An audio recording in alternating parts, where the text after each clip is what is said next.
أصحابه النجباء البررة الكرام أما بعد فأعوذ بالله من الشيطان الرجيم بسم الله الرحمن الرحيم ورفعنا لك ذكرك صدق الله العظيم وصدق رسوله النبي الكريم. ایک بار محبت سے درود پاک پڑھیں. اللہم صلی علی سیدنا و مولانا محمد معدن الجود والکرم وآلہ وبارک وسلم صلاۃ و سلام علیک یا رسول اللہ. جناب رضا بھائی نے تنہا وہ کام کر کے دکھا دیا جو کام گاؤں کے سارے لوگ مل کے بھی نہیں کر پاتے ہیں. کسی گاؤں میں 100 گھر کی آبادی ہوتی ہے، 100 لوگ مل کر 50 بار میٹنگ کرتے ہیں اور 3 مہینے سے چندہ کرتے ہیں، تب جا کر ایک چھوٹا سا جلسہ ہوتا ہے. مگر راول بھائی نے وہ کام تنہا کر کے بتا دیا کہ کیسے اکیلے جلسہ ہوتا ہے. یہ چاہتے تو یہ 2 لاکھ روپے بچا کر اپنے گھر میں لگا سکتے تھے، کوئی سامان خرید سکتے تھے، مگر انہوں نے دنیا نہیں بلکہ آخرت جمع کرنے کی کوشش کی کہ دنیا کا مکان تو آج ہے کل گر جائے گا، اور جو کھایا وہ ختم ہو گیا، لیکن جو پیسے دین کی راہ میں لگ گئے وہی پیسے اصل پیسے ہیں جو اسے یہاں برکتیں اور مرنے کے بعد جنت کی نعمتیں دلائے گا. الحمدللہ انہوں نے ایسے نعت خانوں کا سلیکشن کیا. کہاں جا رہے ہیں آپ؟ پیسہ دے دیا اور آپ جا رہے ہیں. اچھا ٹھیک ہے، آ جائے شہباز بھائی جلدی آ جائیے. چند لوگ ہیں ادھر والے سامنے آ جائیے، سامنے آ جائیے. چند لوگ ہیں بیٹھنے ہیں تو سامنے آ کر بیٹھے. پیچھے والے بھی آپ لوگ آگے آ جائیں، بالکل قریب آ کر بیٹھے آپ ادھر. ماشاءاللہ سامنے آ کے بیٹھ جائیں. الحمدللہ ایک بہت زبردست شاعر جسے سارا ہندوستان سننا چاہتا ہے.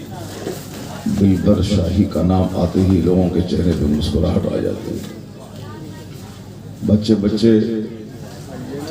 خوشیوں کے ترنگ میں جھومنے لگتے ہیں کہ اب میں سنوں گا. بہت مہنگا شاعر. ان کو رضا بھائی نے بلایا، اپنے گاؤں میں اتار دیا اس شاعر کو، اور آپ نے جی بھر کر ان کی نعت سنی. ابھی یہ اور پڑھتے لیکن چونکہ انہوں نے میرا خیال کیا کہ کچھ 1 گھنٹے کی تقریر ہو جائے، اس کے بعد پھر یہ بھولیں گے. شہباز نوی ابھی ایک ابھرتا ہوا مداح رسول نعت خان، ابھی بڑی تیزی کے ساتھ پورے ہندوستان کے بڑے بڑے جلسوں میں ان کی شرکت ہوتی ہے. بہت اچھا دل لگا کر پڑھتے ہیں. ایک ہی شاعر کافی تھا جلسے کے لیے، لیکن انہوں نے دونوں عظیم مداحان رسول کو بلا کر محبت اور عقیدت کا اظہار کیا ہے. اللہ تبارک و تعالی ان کے کاروبار میں برکتیں عطا فرمائے. اسی طرح مرتے دم تک دینی اجلاس منعقد کر کے مذہبی جذبے کا اظہار کرتے رہنے کی توفیق عطا فرمائے. آپ لوگ جتنے بیٹھے ہوئے ہیں بس تھوڑی دیر صبر کر لیں. میں صرف ایک حدیث پاک قرآن شریف کی ایک آیت پڑھتا ہوں.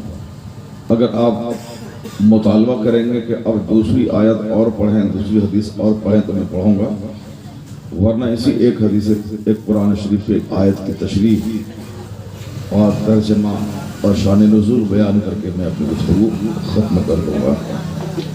اللہ تبارک و تعالیٰ میری ماں بہن بیٹیوں کو سلامت رکھے. جتنے لوگ یہاں موجود ہیں مرد سے کئی گنا زیادہ ہماری بیٹیاں یہاں موجود ہیں، ہماری مائیں موجود ہیں، اور حالانکہ جلسوں میں عام طور پر ایسا نہیں ہوتا ہے، وہ آتی ہیں تھوڑی دیر بیٹھتی ہیں گپ شپ کرتی ہیں اور چلی جاتی ہیں، لیکن پرسنی کی ماں بہن نے بتا دیا کہ عورت ہونے کے باوجود کیسے خاموش رہا جاتا ہے اور کیسے بیان سنا جاتا ہے۔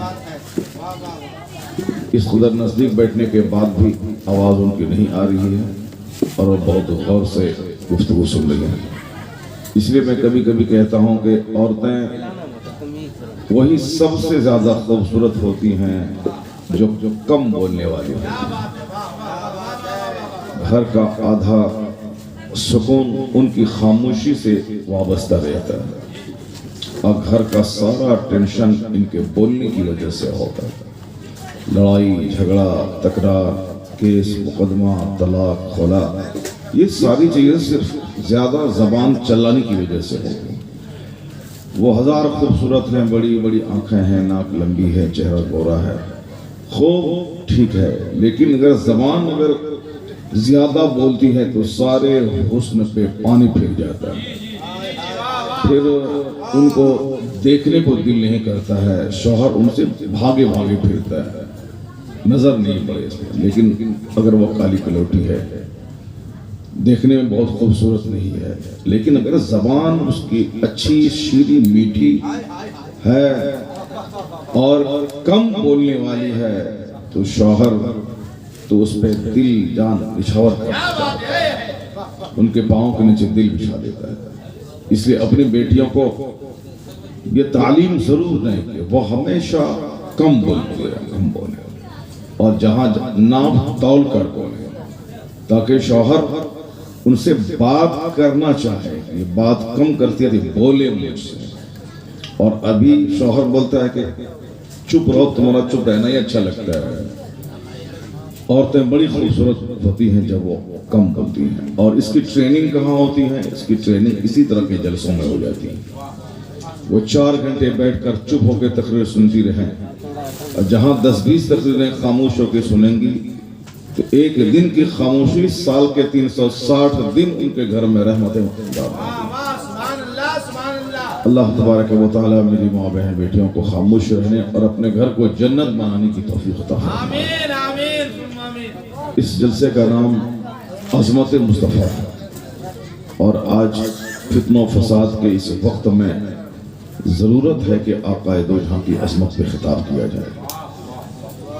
بہت ساری زبانیں کھل رہی ہیں، بہت سارے لوگ بکواس کر رہے ہیں، حضور کی شان کے خلاف بول رہے ہیں، سرکار دو جہاں کی عظمت پہ انگلی اٹھانے کی کوشش کر رہے ہیں، حالانکہ یہ بات بالکل سچ ہے۔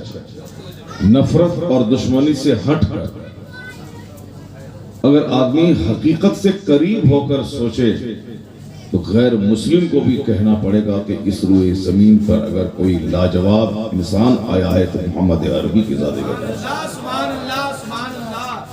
جیسے کہ بہت سارے لوگوں نے جنہوں نے تحقیق کی، مطالعہ کیا، غور و فکر کیا، ان سبوں نے اپنے دل کے جذبات کو ظاہر کیا۔ میں یہ کہہ سکتا ہوں کہ I cannot find any other man in history like محمد۔ میں پورے مانو اتہاس میں مصطفیٰ کا جواب نہیں پاتا۔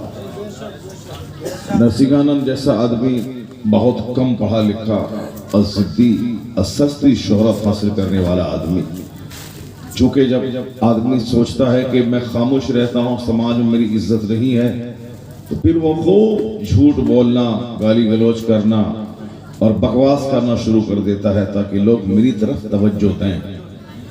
یہ آدمی کا نیچر ہے۔ جیسے بچے دیکھتے ہیں کہ ماں باپ میری طرف توجہ نہیں دے رہے ہیں تو بچہ رونا شروع کر دیتا ہے تاکہ ماں کی توجہ اس کی طرف ہو جائے۔ اگر شرافت سے پیسہ نہیں ملتا ہے تو آدمی سوچتا ہے کہ میں ڈکیتی کروں اور پیسہ کماؤں۔ امن اور سکون کی زبان استعمال کرنے سے اگر عزت نہیں ملے، شہرت نہیں ملے، تو کچھ لوگوں کی عادت ہے کہ وہ شانتی بھنگ کرنے کی بات کہہ کے سرخیوں میں آنا چاہتے ہیں، میڈیا میں آنا چاہتے ہیں۔ آج سے بہت دن پہلے غیر مسلم کا ایک لیڈر بہار کی راجدھانی پٹنہ میں آیا تھا۔ انہوں نے خوب آل فال بکا کہ مسلمانوں کو پاکستان بھگا دیں گے اور ان کا وجود مٹا دیں گے، ان کی ساری زندگی کو تباہ کر دیں گے، مسجدوں کو بند کر دیں گے، خوب جی بھر کے انہوں نے گالی دی مسلمانوں کو۔ غیر مسلموں نے اسے سکے پہ تول دیا، جے جے کار کے نعرے لگنے لگے۔ وہ آدمی پڑھا لکھا آدمی تھا، لیکن انہوں نے سوچا کہ میں پڑھی لکھی بات کرتا ہوں، کوئی دھیان نہیں دیتا ہے۔ ایک مولوی صاحب بھی کہہ رہا تھا آج سے 4-5 سال پہلے کہ جب میں قرآن حدیث کی بات بولتا تھا تو کوئی مجھ کو بولاتا نہیں تھا، اور جب میں ادھر ادھر بولنا شروع کر دیا تو پھر لوگ مجھے بلانے لگے۔ یعنی جیسی روح ویسا فرشتہ، جیسی پبلک ویسا خطیب، انہوں نے ایسا کرنا شروع کر دیا۔ اسی طرح سے وہ غیر مسلم نے پڑھا لکھا آدمی تھا، لیکن جب دیکھا کہ نہ اخبار میں میرا چرچا ہو رہا ہے نہ میری شہرت ہو رہی ہے، تو انہوں نے یہ طریقہ اختیار کیا، خوب جی بھر کے گالی دی مسلمانوں کو۔ اب جب گالی دینا تھا کہ لوگوں نے ان کو ہیرو بنا دیا، سر پہ اٹھایا، سکے پہ تول دیا، خوب جے جے کار ہوا اس کا۔ انہوں نے اسی دن سے ڈیسیزن لے لیا کہ جس کام میں زیادہ منافع ہو وہی کام کرنا چاہیے، اور انہوں نے پھر ساری زندگی مسلمان کے خلاف بولنا شروع کیا، خوب دولت بٹوری انہوں نے، خوب شہرت ملی اس کو۔ تو آج کی تاریخ میں ایک مندر کا پنڈت نرسنگ انہوں نے بھی یہی شروع کر دیا ہے۔ سوچا کہ میں تو بہت دن سے پنڈت ہوں، میں تو بڈھا ہونے والا ہے، ہو بھی چکا ہے، لیکن ہم لوگ بھی نہیں جانتے تھے، کوئی نہیں جانتا تھا۔ سوچا کہ ایسا کام کروں کہ شہرت مل جائے، لوگوں کی محبت بٹور۔ تو انہوں نے سوچا کیا کریں، اب رام کی تعریف کریں گے تو کوئی قریب نہیں آئے گا، سیتا کی تعریف کریں کوئی قریب نہیں آئے گا۔ اب انہوں نے سوچا کہ ایک ذات ہے جس پر دنیا کے کروڑوں مسلمان فدا ہوتے ہیں، جن کا چرچا، جن کی تعریف، جن کی توصیف ہر زبان بیان کرتی ہے، کیوں نہیں ان کو ٹارگٹ بنایا جائے۔ انہوں نے سرکار دو جہاں علیہ السلام کی شان میں گستاخی شروع کی، اور دیکھتے ہی دیکھتے غیر مسلموں کی کافی عقیدتیں ان کے پاس چلی گئیں، دولتوں کا ڈھیر لگ گیا، شہرت ہو گئی۔ اب اس کے بعد سے اس ظالم نے اسلام اور اسلام کے پیغمبر کے خلاف بولنا اپنی زندگی کا معمول بنا لیا۔ لیکن آپ نے دیکھا ہوگا یہ دنیا ہے، اس دنیا میں سبوں کو کام کی آزادی، اس یہ بہت ایک قیمتی بات میں آپ تک پہنچا رہا ہوں۔ اگر اللہ تعالیٰ فوری گناہوں کی پکڑ کر لے تو ہم لوگ آج یہاں نہیں ہوتے، ہمارے باپ داداؤں کے گناہ کی پکڑ کر کے ان کو اسی وقت دھسا دیا گیا ہوتا، پھر ہم پیدا نہ ہوتے۔ مگر چونکہ اللہ بندوں پہ رحم کرتا ہے، بندوں کو توبہ کرنے کا موقع دیتا ہے، اور فوری گرفت نہیں کرتا ہے۔ اگر فوراً اللہ پکڑ لے تو پکڑتا ہے، وہ چاہے تو پکڑے، سر اختیار اس کے پاس۔ کوئی زنا کرے زمین میں دھسا دے، کوئی شراب پیے آسمان سے پتھر برسا دے، اذان ہو کوئی نماز پڑھنے نہیں جائے اس کے گھر میں آگ لگ جائے، یہ سب کچھ ہو سکتا ہے۔ لیکن اللہ تبارک و تعالیٰ ایسا فوری کرتا نہیں، وہ جانتا ہے کہ جائے گا کہاں، جتنی بھی خطائیں اس کو کرنی ہو، جتنے گناہ کرنے ہو کرے، شراب پیے، زنا کرے، جھوٹ بولے، جوا کھیلے، مسجد کو تباہ کرے، جو کچھ کرنا ہو کرے، مگر یہ جائے گا کہاں؟ اس کی تو موت آنی ہے، پھر میرے پاس آ کے ان کا حساب ہونا ہے، پھر میں بتا دوں گا، ذرے ذرے کو ان کی نگاہوں کے سامنے لا کے بتا دوں گا کہ تیرے گناہ ہیں، اس کی یہ سزا ہے، پھر یہ بندہ مجھ سے چھوٹ کے جا نہیں پائے گا۔ اس لیے اللہ تعالیٰ دنیا میں چھوٹ دیتا ہے، جو کرنا ہے 100 سال 1 سیکنڈ کا اللہ کے لیے، تو 1 سیکنڈ میں مستی کر لے۔ اسی کو حدیث میں کہا گیا ہے اعمل ما شئت کما تدین تدان، do what do you want, کرو جو تم چاہتے ہو۔ نماز نہیں پڑھنی ہے مت پڑھو، ماں باپ کو مارنا ہے مار دو، مسجد کو توڑنا ہے توڑ دو، درگاہوں کو مسمار کرنا ہے مسمار کر دو، قرآن شریف کو جلانا ہے جلا دو۔ ہم نے تمہاری ایک عمر متعین کر دی ہے، 10 سال 40 سال 50 سال 70 سال 80 سال 90 سال 100 سال۔ 100 سال سے اوپر کوئی جیتا نہیں ہے۔ اگر کوئی جیے بھی پوری دنیا میں تو 4 کروڑ میں کوئی ایک آدمی 110 سال تو وہ جینا بھی کوئی جینا نہیں ہے. 100 سال کے بعد آنکھ ختم، بولی ختم، پیشاب پخانہ بستر پہ، وہ کوئی زندگی نہیں. ہماری ساری زندگی 100 سال کے اندر سمٹ جاتی ہے. تو 100 سال کے اندر ہی جینا ہے، اور 100 سال اللہ کے نزدیک 1 سیکنڈ ہے. چونکہ مرنے کے بعد کی جو زندگی ہے، قیامت جو آنے والی ہے، قیامت کا ایک دن 50,000 سال کا ہوگا. اب اس 50,000 سال کے مقابلے میں دنیا کا 100 سال 1 سیکنڈ ہے اللہ کے نزدیک. تو اللہ تعالیٰ 1 سیکنڈ چھوٹ دیتا ہے بندوں کو، جو کرنا ہے کر لو. اسی لیے بندہ بھیٹ اور دلیر ہو جاتا ہے. فوری اگر پکڑ لے اللہ، آسمان سے بارش روک دے، آگ برسا دے، تو کوئی دوسرا آدمی نہیں زنا کرے گا. جیسے ایک آدمی زنا کیا، وہ آگ میں جل گیا. اب جہاں 2-4 آدمی جلا، پھر کوئی نہیں کرے گا. اذان ہوئی، نماز پڑھنے مسجد کوئی نہیں گیا، وہ زمین میں دھس جائے گا. تو پھر کوئی آدمی نہیں گھر میں رک، اذان ہوئی فوراً مسجد چلا جائے گا. تو یہ ہو گیا کہ ڈر کے مارے عبادت کرنا. مگر اللہ تبارک و تعالیٰ ایسا کر کے بندوں کو عبادت کے تیار نہیں کرنا چاہتا. اللہ چاہتا ہے کہ میں نے تجھ کو عقل دی، تم میری نعمتوں پہ غور و فکر کرو، پھر اس کے بعد دیکھو کہ جو اتنا بڑا منعم حقیقی ہے، نعمت دینے والا ہے، عبادت کا لائق وہی ہے. ہم تمہارے لیے دنیا میں ساری چیزوں کو ہم نے تمہارے لیے پیدا کیا ہے. سورج، چاند، ستارے، تمام فروٹس، ویجیٹیبلز، ساری چیزیں، جانور، چرند، پرند، سب تمہارے لیے. اب تم اس کے ان نعمتوں کے باوجود اگر عبادت نہ کرو تو جان لینا کہ قیامت کے دن رائی رائی کا میں حساب تجھ سے لے لوں گا. اس لیے فوری اللہ گرفت نہیں کرتا ہے، جس کی وجہ سے غیر مسلموں کے علاوہ مسلمان بھی دلیر ہو گئے ہیں. بعد میں توبہ کر لیں گے، بڑھاپے میں نماز پڑھ لیں گے. ابھی کون بولتا ہے کہ نماز پڑھنے سے روزی گھٹ جاتی ہے، نماز نہیں پڑھنے سے روزی گھٹ جاتی ہے، نماز نہیں پڑھنے سے اولاد نافرمان ہوتی. جیسے ہم لوگ تقریر کرتے ہیں کہ حدیث میں آیا ہے اگر کوئی فجر کی نماز چھوڑ دے تو چہرے کا نور ختم ہو جاتا ہے. ظہر کی نماز کوئی چھوڑتا ہے تو اللہ اس کی روزی سے برکتیں ختم کر دیتا ہے. عصر کی نماز اگر کوئی چھوڑتا ہے، حدیث میں آیا ہے، اس حدیث کا مفہوم ہے، عصر کی نماز جو چھوڑتا ہو تو اللہ تبارک و تعالیٰ اس کے بدن سے طاقت کو ختم کر دیتا ہے. اور جو مغرب کی نماز چھوڑتا ہے اس کی اولاد سے فرما برداری ختم ہو جاتی ہے، یعنی اس کی اولاد نافرمان ہو جاتی ہے. آج دنیا کے لوگ آنکھیں پھاڑ کے دیکھ لے کہ اولاد کا کیا حال ہے، اور مسجد کا حال دیکھ لے کہ مسجد میں کتنے لوگ رہتے ہیں. صرف 2% لوگ نماز پڑھتے ہیں، 98% لوگ بے نمازی ہیں. وہ 2% بھی سردی کے زمانے میں غائب ہو جاتے ہیں، صرف امام اور مؤذن مسجد میں بچ جاتا ہے، باقی سب سو جاتے ہیں. اس طرح مسجدیں ویران ہوتی ہیں. اللہ نے میری اولاد کو نافرمان بنا دیا، یہ میری سزا ہے نماز چھوڑنے کی. آج ہماری اولاد میرے ہاتھ سے نکل گئی. 1,00,000 تعویذ بچے کے گلے میں ڈال دیں اور کہیں کہ بچہ میرا فرما بردار ہو جائے، نہیں ہوگا. جیسے آم کا پیڑ آپ کے دروازے پر ہے، اس آم کے پیڑ میں 1,00,000 تعویذ ڈال دیں کہ اس میں سے سیب نکل جائے، نہیں ہوگا. دنیا کا سارا عامل مل کر 1 کروڑ تعویذ اس آم کے پیڑ میں لٹکا دے، اس سے آم ہی پھلے گا، سیب نہیں پھلے گا.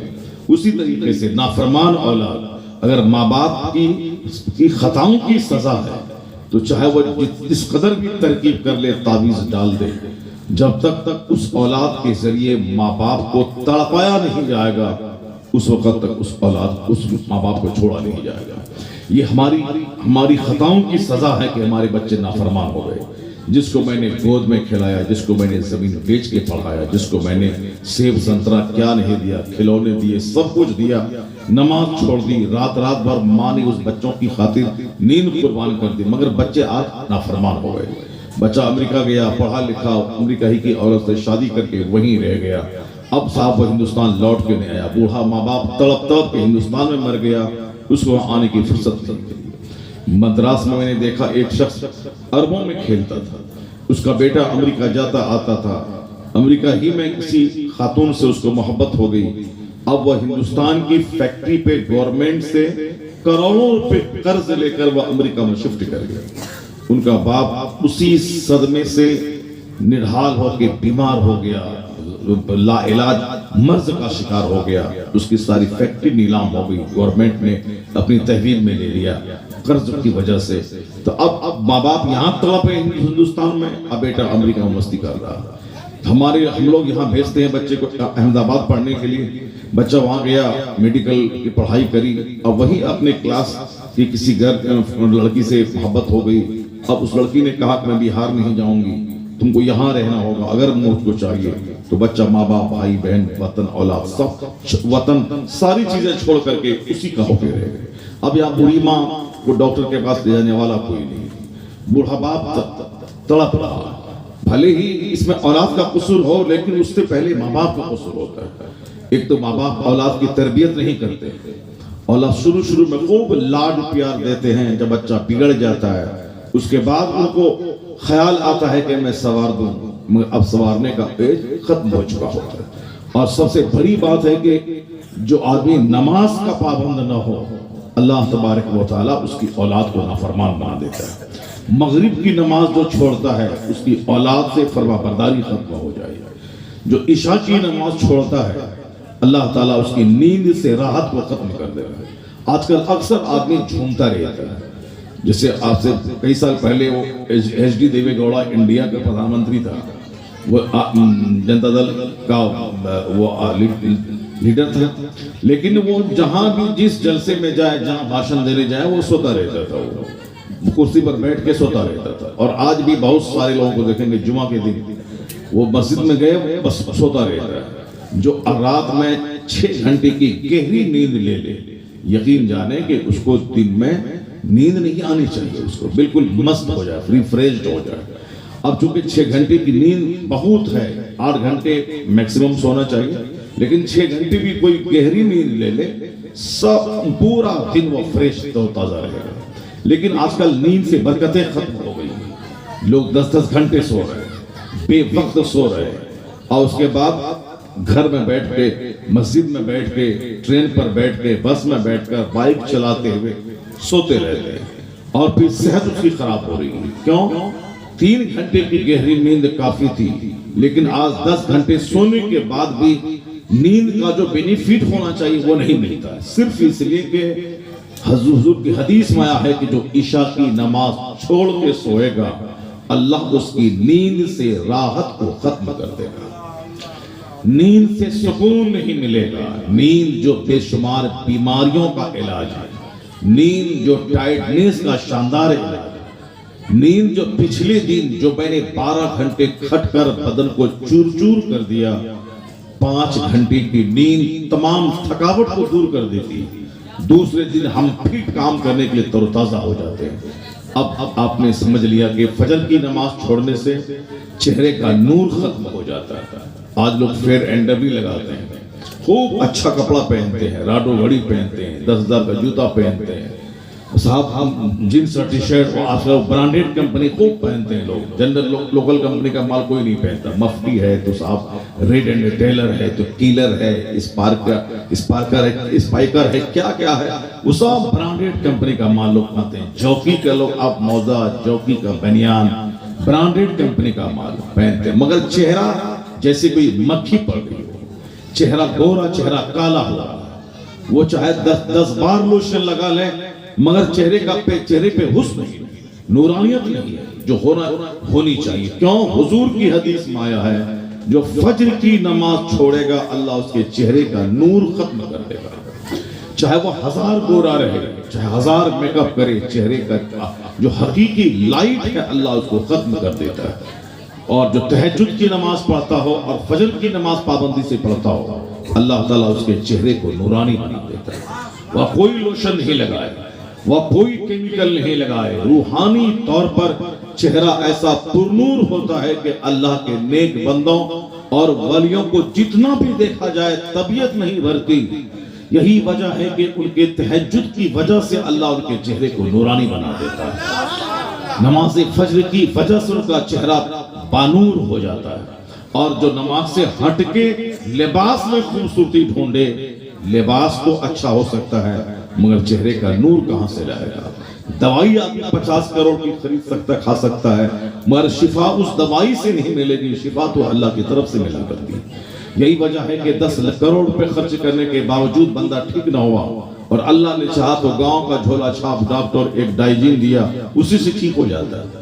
ایک آدمی کمر کے درد میں بہت پریشان تھا، پٹنہ آیا، علاج کریا، بہت سارے ڈاکٹر کو بدلا، وہ ٹھیک نہیں ہوا۔ جھولا چھاپ ڈاکٹر کہا کہ یہ درد لگتا ہے کہ گیس کی وجہ سے ہے۔ انہوں نے ڈائجین دیا، ڈائجین وہ 2 روپے کی ٹکیا، اسی ڈائجین سے وہ درد جس کے علاج کرانے کے لاکھوں روپے خرچ کر چکا تھا، جہاں ٹھیک نہیں ہوا صرف ایک معمولی ڈائجین سے اچھا ہو گیا۔ کیا مطلب یہ نکلا کہ شفا دینے والا اللہ، اور جب اللہ شفا دینا چاہتا ہے تو معمولی سی دوا میں خطرناک بیماری کا شفا رکھ دیتا ہے۔ اس لیے ہمیشہ بندہ کو اللہ کی طرف رجوع کرنا چاہیے، اور اسی کو حدیث میں کہا گیا ہے کہ سرکار فرماتے ہیں کہ وَدَاوُوا مَرَضَاكُمْ بِالصَّدَقَةِ، اپنے مریضوں کا علاج صدقہ کر کے کیا کرو، یعنی ڈاکٹر کے پاس بعد میں جاؤ، پہلے اس کا صدقہ پہلے نکال دو، یعنی غریبوں میں خیرات کر کے تب ڈاکٹر کے پاس جاؤ۔ کسی مہم پہ جاؤ، پہلے صدقہ تو خیرات کر کے جاؤ، اور اپنے مال کو زکوٰۃ دے کر مضبوط قلعے میں بند کر دو۔ اب جس مال کی زکوٰۃ نکل گئی وہ مال بلا وجہ ڈاکٹر کے پاس خرچ نہیں ہوگا، وہ مال تھانے دار کے پاس نہیں جائے گا، وہ مال نام و نمود کے پیچھے نہیں جائے گا، اور وہ مال نہ آگ میں جلے گا نہ سمندر میں ڈوبے گا، چونکہ اس مال کی حفاظت کا ذمہ اللہ لے لیتا ہے جس مال کی زکوٰۃ نکل جاتی ہے۔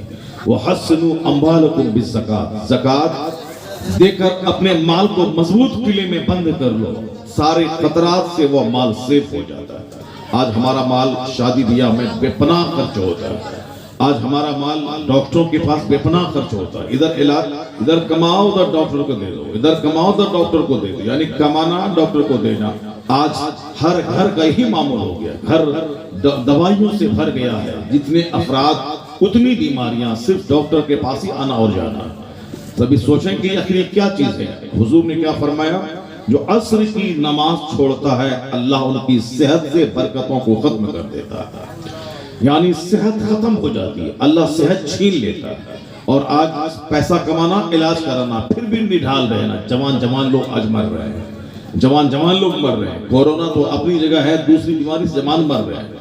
ابھی میں بنگلور گیا تھا، ہمارے ایک مرید نے کہا کہ حضرت کورونا اپنی جگہ ہے، ابھی تو خطرناک بیماری بنگلور میں یہ شروع ہو گئی، جوان آدمی بائک سے چلتا ہے اور گر کے مر جاتا ہے، سر چکرایا گر گیا، بائک سے کمپنی میں آیا، آفس کے سامنے بائک لگایا، اب آفس جا رہا ہے، چکر آیا، گرا، مر گیا۔ چونکہ دماغ میں ڈھیر دولت کمانے کا نشہ، اپنا اسٹیٹس بلند کرنے کا نشہ چھا گیا۔ ہمیں اپاچی اس کے پاس ہے تو مجھے بلیٹ خریدنا ہے، آلٹو اس کے پاس ہے تو مجھے انووا خریدنا ہے، انووا اس کے پاس ہے مجھے فارچونر خریدنا ہے، فارچونر اس کے پاس ہے مجھے مرسیڈیز بینز کی کار خریدنی ہے، صاحب ہمیں اوڈی کار خریدنی ہے، 90 لاکھ کی، 1 کروڑ کی کار خریدنی ہے، یعنی مقابلہ نہیں ملتی ہے کار تو انفیریٹی کمپلیکس کا شکار ہو جاتا ہے، ڈپریشن کا مریض ہو جاتا ہے بندہ۔ جب ڈپریشن کا مریض ہوا بلڈ پریشر بالکل لو ہو جاتا ہے، جب بلڈ پریشر لو ہوا تو چکر آیا اور مر جاتا ہے۔ یعنی دنیا کی خواہشات نے صحت چھین لی، خطرناک بیماری نے جوانوں کو گھیر لیا۔ وہ جوان قابل رشک ہے جس کی تمنائیں محدود ہو، جس کی ڈیزائر سے لیمیٹڈ ہو، جن کی خواہشات کم ہو، یعنی جو اپنے ہاتھ میں جو پیسہ ہے اس سے زیادہ اس مال پہ اعتماد رہے جو دست خود اللہ کے قدرت ہے۔ یعنی جو ہمارے گھر میں میرے پاس بینک میں جو پیسہ ہے وہ پیسہ نہیں، بلکہ جو اللہ رب العزت کے پاس ہے اس پر اعتماد کرے۔ یہاں بندہ اپنے پیسے پہ اعتماد کرتا ہے، میرے پاس 2 لاکھ روپے اگر یہ ختم ہو گیا تو میں کیا کھاؤں گا، میرے پاس یہ نوکری ہے، نوکری ختم ہو گئی تو میں کیا کروں گا، میرے پاس صاحب یہ زمین ہے اگر بک گئی تو میں کیا کروں گا۔ یعنی ابھی کروڑوں کی نعمت ہے، اس پہ اللہ کو شکر نہیں ادا کرتا ہے کہ میرا باپ سائیکل پہ چلتا تھا، پیدل چلتا تھا، میں غریب تھا، 10 پیسے کا منہ نہیں دیکھتا تھا، آج اللہ نے ہمیں بے پناہ دے دیا۔ اسی نعمت کا شکر ادا کرنا، سجدہ کرنا، اللہ کا نام لینا، اللہ رب العزت پر اعتماد بھروسہ رکھنا کہ جس رب نے میرے باپ کو سائیکل نہیں دیا اور مجھے کار دے دیا، جس رب نے میرے باپ کو پھوس کا گھر بھی قائدے کا نہیں دیا اور مجھے 10-50 کمرے کا مکان اللہ نے دے دیا، تو اسی نعمت کا شکر ادا کرنا چاہیے۔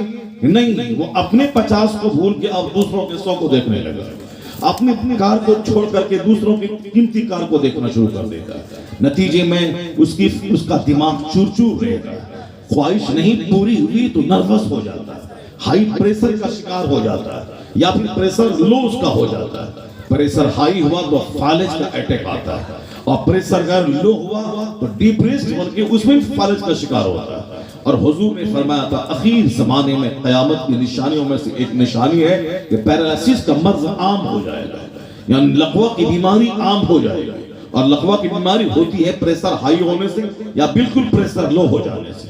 اور یہ پریشر ہائی ہوتا ہے ٹینشن مول لینے سے, اور پریشر بالکل لو ہوتا ہے احساس کمتری کا شکار ہو جانے سے کہ میں غریب ہوں, میں کسی قابل نہیں ہوں, میرے پاس اتنی دولت نہیں ہے, میں سماج کے لوگوں کا مقابلہ نہیں کر پاؤں گا, میں اپنے آپ سے آدمی کو نفرت ہونے لگتی ہے کہ میں کسی کام کا آدمی نہیں ہوں. وہ آدمی کمایا کھایا مکان بنایا, میں نہیں کر پایا, بلڈ پریشر لو ہوا, ڈپریسڈ ہوا, مر گیا. اچھا ایک بیماری خطرناک بیماری جوانوں میں شروع ہو گئی. اور پچھلے بار سیکنڈ لہر جو کورونا کی چلی اس میں آئی ایس کی تیاری کرنے والا نوجوان مر گیا, جو یو پی ایس سی کی تیاری کر کے جو ایس پی پولیس سپرنٹینڈنٹ بننے والا تھا وہ مر گیا. اور